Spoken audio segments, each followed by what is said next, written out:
Glycogen regulation में हमें situation को देखना होता है कि कब सेल को ग्लाइकोजन चाहिए और कब सेल को ग्लूकोज चाहिए।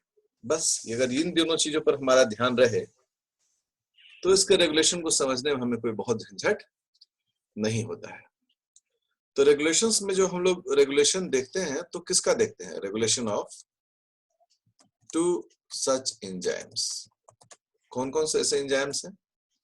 तो पहला है ग्लाइकोजन सिंथेज, यह सिंथेसिस में पार्टिसिपेट करता है, और दूसरा है ग्लाइकोजन फॉस्फोराइलेज जो कि ब्रेकडाउन में काम करता है। अगर इन दोनों एंजाइम्स के बारे में हम लोग देखें तो कैसे एंजाइम काम करते हैं तो फिर हमें समझ में भी आ जाएगा कि इसका रेगुलेशन क्या है। ग्लाइकोजन फॉस्फोराइलेज जो है इसको कोरी परिवार ने इसको ढूंढा था, इसके बारे में बताया था, उनको नोबेल प्राइज भी इसके लिए मिला था। क्योंकि ये फर्स्ट फॉस्फोराइलेज है जिसको ढूंढा गया था, तो ग्लाइकोजन नहीं भी इसके साथ लिखे, सिर्फ फॉस्फोराइलेज भी लिखे तो अंडरस्टूड होता है कि यह ग्लाइकोजन फॉस्फोराइलेज का ही चर्चा हो रहा है। तो सबसे पहले हम लोग ब्रेकडाउन की चर्चा करते हैं और हमारा जो फर्स्ट पॉइंट है जिस पर हम बात शुरू करते हैं उसका नाम है regulation of glycogen phosphorylase. Glycogen phosphorylase का क्या रेगुलेशन है, यही हमारा आज का सबसे पहला टॉपिक है। इस पहले टॉपिक में हम जाने कि ये बेसिकली करता क्या है। आंसर होता है ये ब्रेक डाउन करता है किसको? Of glycogen into glucose. Glucose में ये तोड़ता है किसको? ग्लाइकोजन को। तो अब जब मेन जो इसका काम करने का स्टैंडर्ड है वो यही है कि यह ग्लाइकोजन से ग्लूकोज में तोड़ता है। तो यहां हमको अपना दिमाग लगाना चाहिए और हमें ये पूछना चाहिए क्यों। मेरा सवाल एक होगा यहाँ पर, व्हाई, क्यों तोड़ना चाहिए। पहला जो है इसलिए तोड़ना चाहिए, नीड ऑफ एनर्जी। ठीक है, तो उसके लिए क्या चाहिए? ग्लूकोज चाहिए। सेकेंड है नीड ऑफ अमाइनो एसिड्स या प्रोटीन्स, अमाइनो एसिड्स, इसके लिए कार्बन सोर्स चाहिए। तो इन दोनों कंडीशंस में हम लोग कहते हैं क्या कि हमें ग्लाइकोजन को तोड़ के ग्लूकोज चाहिए। तो ये मुद्दा तो क्लियर हुआ। तो एनर्जी के नीड में भी चाहिए और कार्बन के सोर्स में भी चाहिए। हमें बेसिक जो है वो है एनर्जी, हमें जब चाहिए तब हमको ग्लाइकोजन को तोड़ना जरूरी है। ये हमारा बेसिक फंडामेंटल है। अब ये फॉस्फोराइलेज जो है, इस फॉस्फोराइलेज का दो स्टेटस है। फॉस्फोराइलेज का दो फॉर्म्स है, टू फॉर्म्स। पहला जो फॉर्म है उसे हम लोग बोलते हैं एक्टिव फॉर्म। एक्टिव फॉर्म जब ग्लाइकोजन क्या हो, फॉस्फोराइलेज क्या हो, एक्टिव हो, तो इस वक्त इसका नाम होता है फॉस्फोराइलेज ए। लोग वैसे डैश नहीं देते हैं, इटैलिक फॉर्म में ए लिखा रहता है, लेकिन अभी हम थोड़ा डैश इसलिए देते हैं ताकि आप कंफ्यूज नहीं करें कि वो क्या लिखा हुआ है उसके आगे। और दूसरा हो गया इनएक्टिव फॉर्म। इनएक्टिव फॉर्म में इसे हम लोग कहते हैं फॉस्फोराइलेज बी। मतलब स्पष्ट है कि ग्लाइकोजन फॉस्फोराइलेज का दो रूप है, एक एक्टिव है, ए फॉर एक्टिव तो फॉस्फोराइलेज बी, और बी फॉर इनएक्टिव। तो अगर हम लोग ए फॉर एक्टिव याद रखें तो बी फॉर इनएक्टिव, दो ही फॉर्म होता है। तो जब भी सेल में ग्लाइकोजन फॉस्फोराइलेज एक्टिव होगा तो सेल के अंदर ग्लूकोज बढ़ेगा। यस, सेल के अंदर क्या होगा? ग्लूकोज की मात्रा बढ़ जाएगी। तीर का निशान ऊपर दिया। और जब भी फॉस्फोराइलेज बी एक्टिव होगा तो ग्लूकोज की मात्रा क्या होगी, घट जाएगी। सेल में ग्लूकोज का मात्रा घट जाएगा और ग्लाइकोजन बढ़ जाएगा। तो अब देखिए रेगुलेशन जो है वह कैसे डिस्कस होना शुरू होता है कि active phosphorylase a glucose is found in higher concentration in the cell, और इनएक्टिव अगर ये हो जाए तो ये तुरंत रिवर्ट कर जाता है, सेल में ग्लूकोज की मात्रा घट जाती है। ठीक है, ठीक है। अब है ग्लूकोज लेवल। ग्लूकोज लेवल में हम लोग दो तरह के ग्लूकोज लेवल को पढ़ते हैं। एक होता है blood glucose level. Blood glucose level हम लोग क्या बोलते हैं, एक्स्ट्रा सेलुलर फ्लूइड में, ठीक है ना, level of glucose in outside the cell, ऐसे लिखते हैं, आउटसाइड द सेल, सेल के बाहर क्या लेवल है। और दूसरा होता है cellular glucose level. Cellular glucose level का मतलब क्या हो गया, level of glucose inside the cell.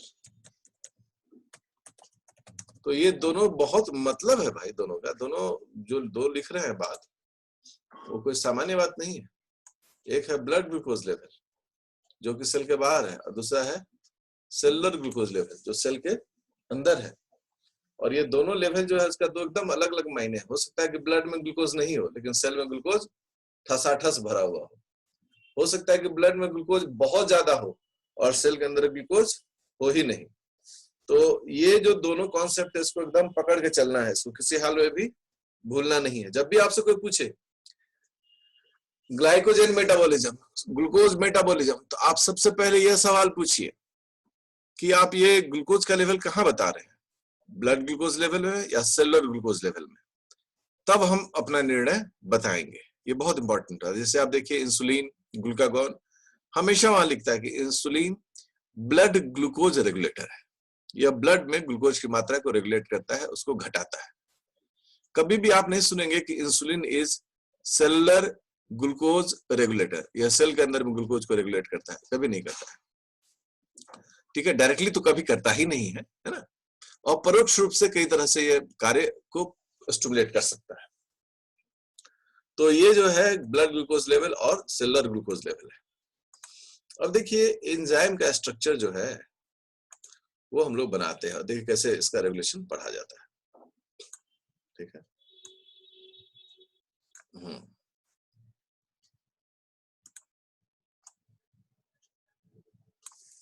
देखिए ये है एंजाइम जिसका नाम है फॉस्फोराइलेज बी। ठीक है, नॉर्मल बुक में बी इटैलिक फॉर्म मिलेगा, अलग रहता है। फॉस्फोराइलेज ए, दोनों में एक्टिव कौन है, ए इज एक्टिव। ठीक है, फॉस्फोराइलेज बी या ए में दो एक्टिव साइट्स होते हैं। ठीक है, क्या होते हैं, दो एक्टिव साइट्स, दो एक्टिव साइट्स दे देते हैं। ठीक है, और इसमें सेरीन होता है, दो स्पेसिफिक जगह पर सेरीन होता है, एक यहां दे रहे हैं, एक यहां दे रहे हैं, और सेरीन से जुड़ा रहता है कौन, उसका साइड चेन में क्या होता है, OH। तो वो OH यहां पर मौजूद है सेरीन में। तो जब भी फॉस्फोराइलेज इनएक्टिव होगा तो सेरीन में फॉस्फेट जुड़ा हुआ नहीं रहता है, मतलब serine, specific serine residue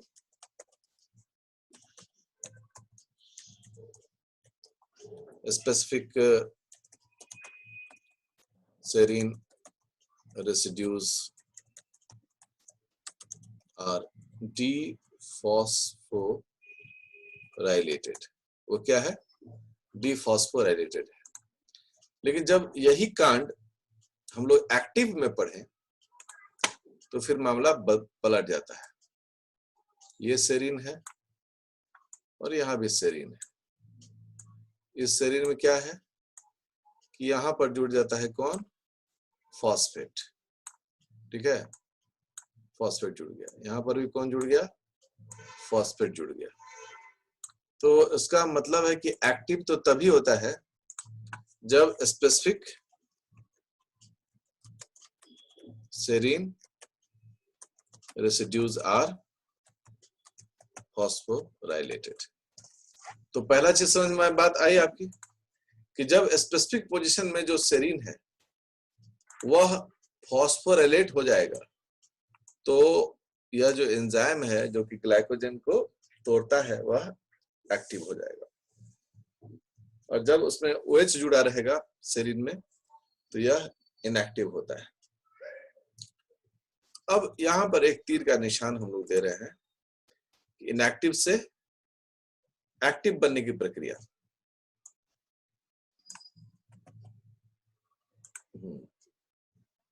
inactive से एक्टिव, और दूसरा है एक्टिव से इनएक्टिव। ये दोनों प्रक्रिया को हम लोग देखने जा रहे हैं, ठीक है। अब आपको आपसे बोले कि आप मुझे बताइए कि एक्टिव कब होना चाहिए,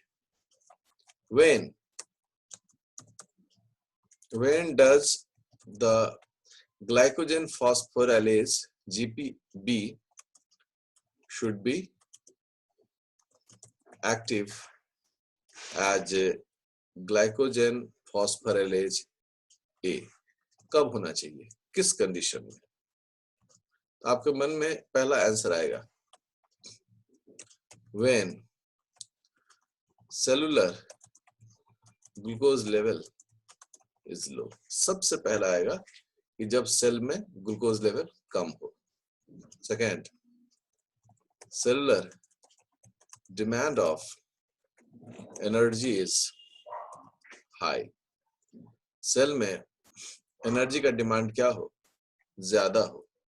इन दोनों कंडीशंस में क्या चाहिए, हमें ग्लूकोज चाहिए, और ग्लूकोज के लिए क्या करना पड़ेगा, एंजाइम को एक्टिव होना पड़ेगा। तो जैसे फॉस्फोराइलेज एक्टिव होगा, व्हाट विल हैपन, तुरंत इस एंजाइम के एक्टिव होने से ग्लाइकोजन जो है वो ग्लूकोज में टूट जाएगा। देखिए ग्लाइकोजन, और यह टूटकर क्या बन गया, ग्लूकोज।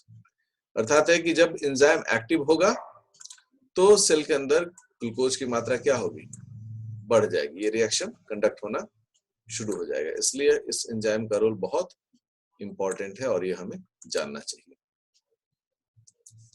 तो अब बताइए कि ब्लड में, सेल में ग्लूकोज लेवल कम हो चुका है, उसको बढ़ाना है सेल के अंदर में। ये हमारा एकदम सबसे इंपॉर्टेंट जो मुद्दा है वो हमारा यही है। इपिनेफ्रिन या फिर एड्रेनालिन जो है वो है इमरजेंसी हार्मोन, और इमरजेंसी हार्मोन क्या के कारण क्या होता है कि to get great amount of energy it needs high amount of glucose and therefore promotes the glycogen breakdown। Clear है कि चूंकि इसके साथ क्या रिलेशनशिप है कि इपिनेफ्रिन या एड्रेनालिन जो है वह एक इमरजेंसी हार्मोन है और बॉडी को इमरजेंसी कंडीशन में यह बचाता है। उस वक्त बॉडी को बहुत ज्यादा मात्रा में एनर्जी की आवश्यकता होती है और इस एनर्जी के सप्लाई के लिए उसको ग्लूकोज की भी ज्यादा मात्रा चाहिए। इसलिए यह ग्लाइकोजन को तोड़ने के प्रोसेस को क्या करता है, तो यह प्रमोट करता है, इट प्रमोट्स ग्लाइकोजन ब्रेकडाउन। अब अगला एक और फैक्टर है, उसके बारे में भी चर्चा कर रहे हैं। उस फैक्टर का नाम है calcium ion. Calcium ion, calcium ion के बारे में हम क्या कहते हैं, यह जो है वह सेकंड मैसेंजर है, सेकंड मैसेंजर है, ओके। और सेकंड मैसेंजर है, और यह कैल्शियम आयन जो है यह जीपीसीआर जैसे सिग्नलिंग सिस्टम का एक प्रोडक्ट होता है, एक सेकंड मैसेंजर होता है। ठीक है, तो ये सेकंड मैसेंजर है और it stimulates the uses of glucose in the cell और ये जीपीसीआर सिस्टम में इसका रोल देखा जाता है, जी प्रोटीन कपल रिसेप्टर सिस्टम में। तो कैल्शियम आयन भी एक ट्रिगर करने वाला फैक्टर है। एक और जो फैक्टर है जिसका स्टिमुलेशन हम लोग यहाँ पढ़ रहे हैं उसका नाम है CAMP। CAMP का मतलब हो गया साइक्लिक एडिनोसिन मोनोफॉस्फेट, ठीक है, साइक्लिक एडिनोसाइन मोनोफॉस्फेट, यह हो गया CAMP।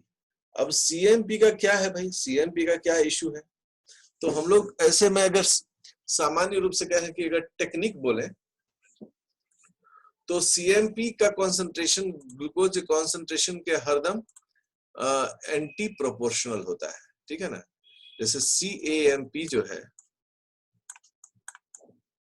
CAMP, और अगर हम इसको ऐसे घेर दे इसका मतलब क्या हो गया, कॉन्सेंट्रेशन ये हुआ, concentration of CAMP in the cell is inversely proportional to the concentration of glucose in the cell। अर्थात सेल में ग्लूकोज की मात्रा अगर ज्यादा है तो CAMP जैसे सेकेंड मैसेंजर हमें नहीं देखने को मिलेगा। CAMP जो है इज सेकेंड मैसेंजर, CAMP जो है एक सेकेंड मैसेंजर है, ठीक है। और यह जो CAMP होता है यह सेल में मतलब स्पेशली जो एनिमल सेल टिश्यूज हैं उसमें इसका काफी काम देखने को मिलता है। प्लांट में CAMP का रोल नेग्लिजिबल होता है, वहां CGMP का काम देखने को मिलता है। अब जब हम इस तरह के रेगुलेशन को पढ़ रहे हैं, अगर हमें इन फैक्टर्स के बारे में जानकारी ना हो तो फिर आप बताएं कि कैसे हम रेगुलेशन को समझ सकते हैं। ये तो बड़ी मुश्किल वाली बात है, इसीलिए मैंने सबसे पहले इसको डिटेल किया है कि CAMP साइक्लिक एडिनोसाइन मोनोफॉस्फेट यह एक सेकेंड मैसेंजर है। इसका संबंध ग्लूकोज से हमेशा उल्टा होता है, मतलब एक सेल में यह ग्लूकोज के मात्रा के विपरीत काम करता है। अगर ग्लूकोज ज्यादा है तो CAMP कम होगा और अगर ग्लूकोज कम है तो CAMP बहुत ज्यादा होगा। कैल्शियम आयन एक सेकेंड मैसेंजर है और यह भी सेल के अंदर ग्लूकोज के यूटिलिटी को क्या करता है, प्रमोट करता है। जीपीसीआर सिस्टम में कैल्शियम आयन जो है वह जो जीपीसीआर के दो पाथवे होते हैं उसमें एक होता है PIP2 pathway, phosphatidyl inositol bisphosphate pathway, उस पाथवे में कैल्शियम आयन जो है वो निकलता है। तो आप सोचे कि अगर हम इनके बारे में जानकारी ना ले तो फिर कैसे काम हो हमारा। अब जब हम इसके बारे में जानकारी मिल गया तब अब हम इस पर आगे अब बढ़ते हैं और इस सबको पहले ऐसे क्लियर करते हैं, ठीक है। नॉलेज हो गया कि हाँ भाई ये सारी चीजें हैं यहाँ पर। अब देखिए हमें क्या करना है, हमें फॉस्फोराइलेज B से फॉस्फोराइलेज A करना है। फॉस्फोराइलेज B से फॉस्फोराइलेज A करने के लिए हमें फॉस्फेट देने की जरूरत है। किसके क्या देने की जरूरत है, फॉस्फेट। कितना मॉलिक्यूल हमको फॉस्फेट देना चाहिए, तो 2 मॉलिक्यूल, क्योंकि देखो यहाँ 2 फॉस्फेट है तो हमें 2 मॉलिक्यूल फॉस्फेट देने की यहाँ पर जरूरत है, दरकार है। तो हमने यहाँ पर लिखा 2 मॉलिक्यूल्स ऑफ ATP, ये 2 मॉलिक्यूल ATP है। और उससे क्या बचा, 2 मॉलिक्यूल्स ऑफ ADP, एक फॉस्फेट कहाँ चला गया इसका, एक फॉस्फेट यहाँ चला आया ये। अब इस तरह के एंजाइम को हम लोग क्या कहते हैं, काइनेज। क्या कहते हैं, काइनेज। यह जो एंजाइम है काइनेज है। और इसका सबस्ट्रेट क्या है, हम लोग कहते हैं इसका सबस्ट्रेट जो उसका नाम है फॉस्फोराइलेज B और काइनेज। सो एंजाइम का नाम हो गया फॉस्फोराइलेज B काइनेज। यहाँ पर फॉस्फोराइलेज B है इसका सबस्ट्रेट और काइनेज जो है इसका रिएक्शन टाइप है जो कि ट्रांसफर करने का है, फॉस्फोराइल ट्रांसफर। तो यह रिएक्शन कंडक्ट होता है। बढ़िया। अब इस एंजाइम को प्रमोट कौन करेगा, तो ग्लूकागोन, ग्लूकागोन कहाँ? In liver. वह इस एंजाइम को फॉस्फोराइलेज काइनेज को क्या करेगा?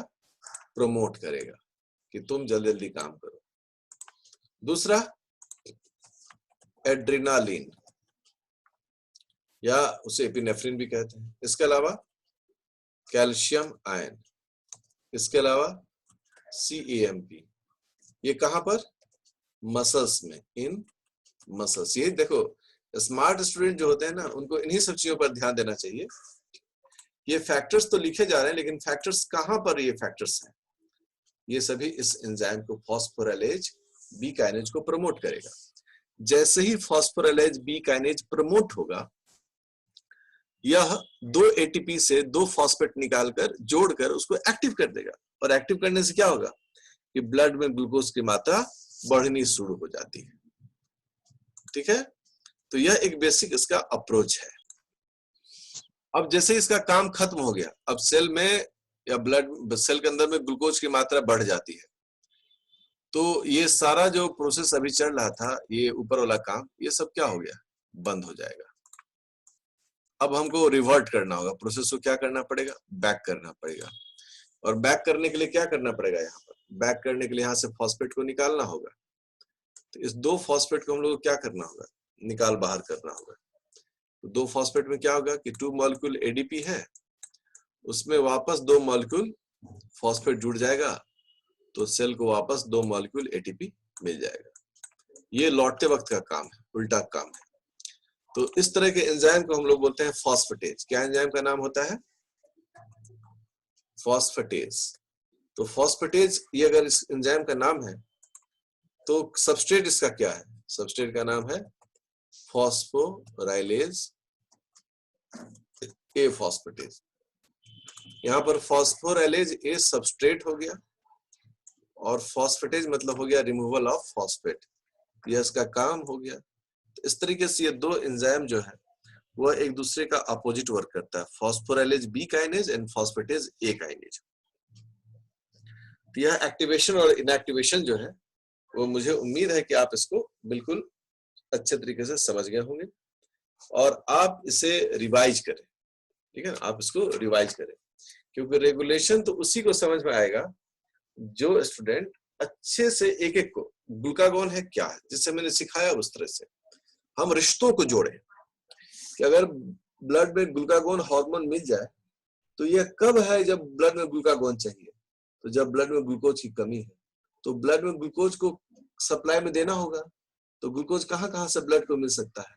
खाने से, ठीक है, किडनी से, या फिर सेल के अंदर स्टोर्ड ग्लाइकोजन से। जब अपने में बात करना शुरू करोगे ना, अपने से कन्वर्सेशन करना शुरू करिएगा और लॉजिकली सही कनेक्ट करिएगा, देन रेगुलेशन के मामले में आप चैंपियन होइएगा। और यदि आप यही नहीं समझ पाएंगे कि ग्लूकागोन क्यों आ गया, एड्रेनलिन क्यों आ गया, कैल्शियम आयन क्यों आ गया, CMP क्यों आ गया, तो इसका मतलब रेगुलेशन भी हमारा क्लियर बिल्कुल है ही नहीं। एकदम स्पष्ट बात आप ऐसे समझे। इसलिए आप जितने भी रेगुलेटरी फैक्टर्स हैं, चाहे हार्मोन्स हो, चाहे जो भी सेकंड मैसेंजर्स हैं, आप इनका संबंध स्पष्ट करिए। जैसे क्लियर कट रिलेशनशिप होगा ग्लूकोज मेटाबॉलिज्म से, यू विल फाइंड कि आसानी से हो जाएगा। अब हमारे पास सवाल है कि when phosphorylase a is working, जब फॉस्फोराइलेज ए काम कर रहा होता है तो क्या होता है? Then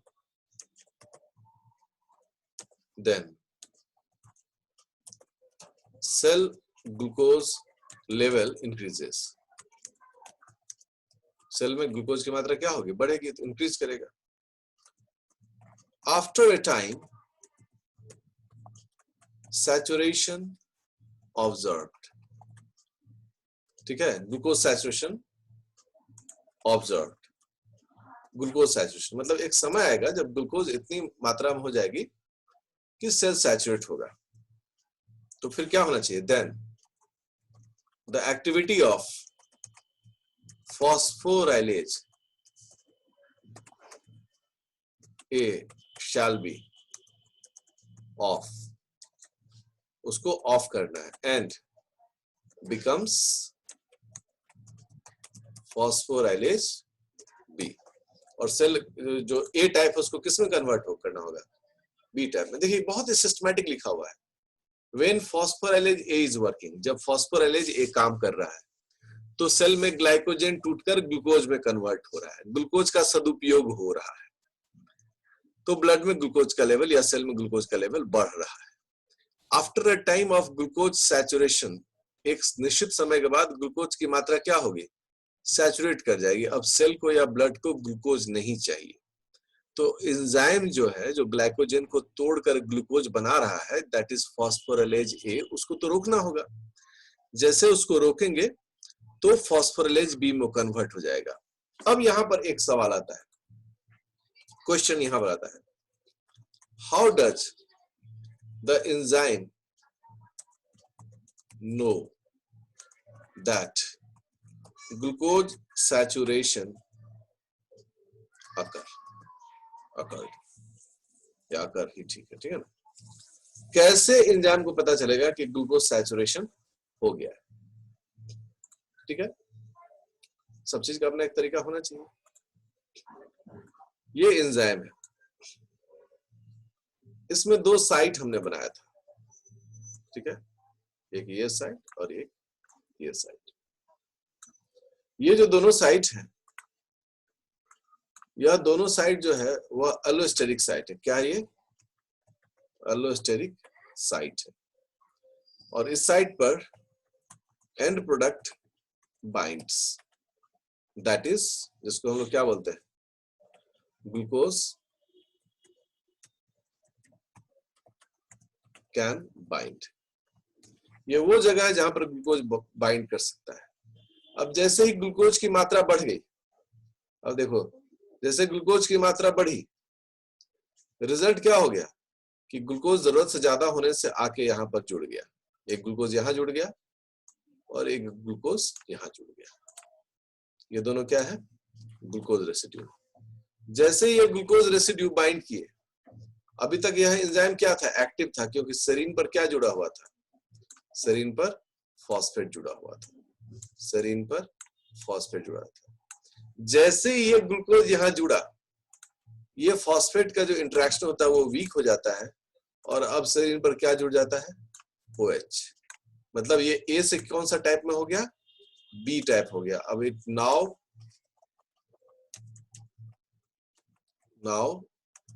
it is phosphorylase B and which is inactive।